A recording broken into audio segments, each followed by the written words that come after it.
এক যুগ পেরিয়ে অনুষ্ঠিত হলো Bangladesh refrigeration and air conditioning merchants association BRAMA 2025-2027 মেয়াদী দ্বিবার্ষিক নির্বাচন।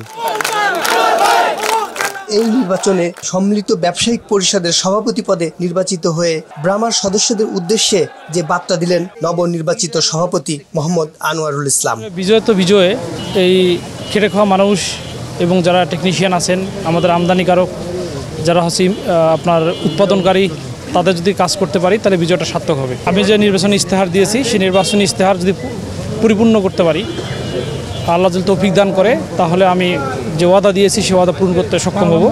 আমি আশা করি করতে পারবো। শ্রমিকদের জন্য সর্বোচ্চ তাদের অধিকার দেওয়া আছে, তাদের জন্য অতি শীঘ্রই অ্যাম্বুলেন্স নামবে, অথবা 25 দিনের মধ্যে অ্যাম্বুলেন্সটা আমরা নামাই দিব এবং আরএসসি টেকনিক্যাল ইনস্টিটিউশন হবে এবং তাদের জন্য সরকারের থেকে যে একটা ওয়েজেস যে কাঠামো আছে সেটাকে সর্বোত্তম যেটা করা যায় সেটা আমরা ব্যবস্থা করব। দেশে দেশে সবার সাথে দ্য নিউজ।